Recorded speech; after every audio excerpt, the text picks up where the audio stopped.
Hey, what's up? It's Wick for Xiaomify, and today we're looking at the all-new Xiaomi Mijia HD Projector that just got out in the Xiaomi store in China. Is it any good? Let's go!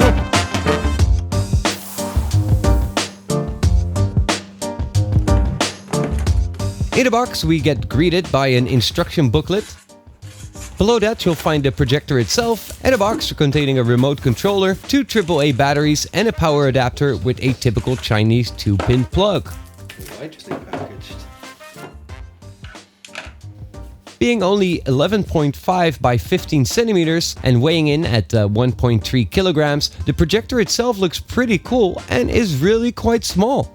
On the front, you'll find its projection lens and a camera in the bottom that is used for its autofocus. On top, you'll find the on-off button, and on the back, you'll find the power input for the 19 volts adapter, HDMI port, USB 3 port, and a 3.5mm headphone jack. On the bottom, it's got a typical mount to attach it to a tripod, for example. On the inside, it's got an AM Logic processor with 2 gigs of RAM and 8 gigs of flash storage. It's got dual-band Wi-Fi supporting both 2.4 and 5 GHz networks, and it comes with built-in audio supporting Dolby and DTS audio encoding. It runs the Android-based Mi TV operating system, which is the same on their other projectors, but also on the Mi TVs and Mi TV boxes. What makes this projector different is that it's using LED projection at 500 ANSI lumen, capable of outputting a 1080p Full HD image, making it quite a bit more affordable than their much higher-end and higher-spec laser projectors,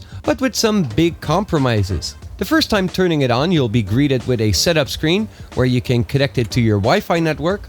The included remote controller allows you to control it, but once it's connected and fully installed over Wi-Fi, you can additionally control it from your smartphone or tablet using the Mi TV app. The first thing I did is dive into the settings where I set the OS language to English, which is a little bit more convenient to navigate. So first things first, how does it look? Well, I must say that the image quality is really not that bad. The projector is meant to project up to 2-meter images, and it can automatically focus, which is pretty cool. Additionally, you can dive into the settings and fine-tune the focus manually if you want to. And here you can also select to project upside down if you have it mounted to the ceiling, for example. And the image is really quite bright for the type of projector. I was quite impressed with the quality, as I personally had much lower expectations. When I move it around in the room, it will automatically readjust the focus, which is also really convenient. And I've projected it onto a building right next to me, which is a distance of about 7 meters. As the distance is really quite a bit larger than its max recommended distance, it did look really cool, and it was a lot sharper than I thought it would be.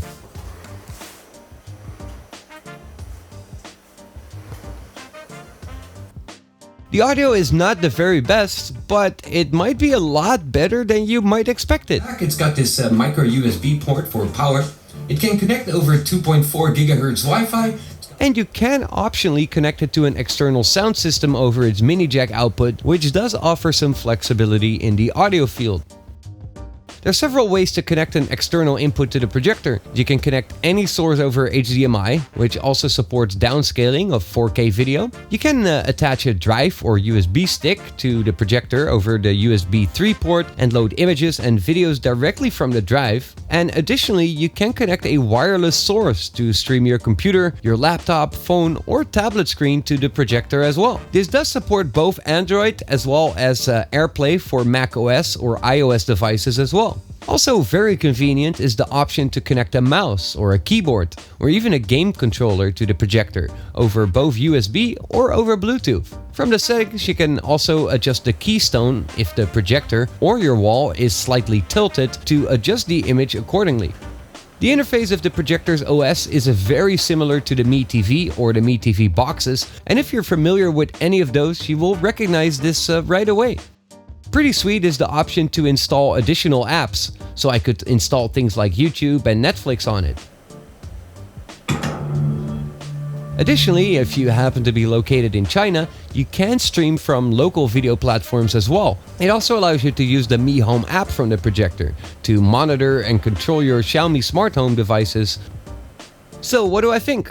I must say that the more budget-friendly HD projector really surprised me. It's quite a bit better than I had expected it would be, and its output is really rather sharp and bright. The size is really convenient, and I really like how small it is. It's pretty well equipped in terms of ports and features, and it was very good to see that you could change the OS language to English.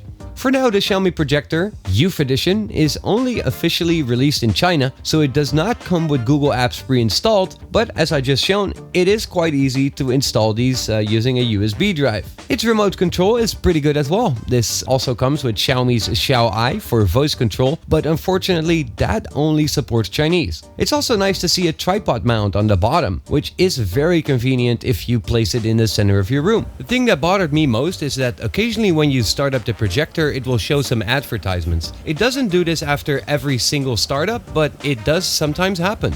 In China, the Mijia Projector came out in the Xiaomi store for 26.99 renminbi, which is about $391 or 350 euros. If you're interested in getting it, I've put down some links below this video where you can check it out. And if you like these videos, consider giving it a thumbs up because I put a lot of effort in these. And if you're not subscribed to the channel yet, know that you probably should, as I'm doing a lot of videos about products from the Xiaomi ecosystem right here on the Xiaomify channel. As always, thank you guys for watching, and I hope to see y'all soon. Peace!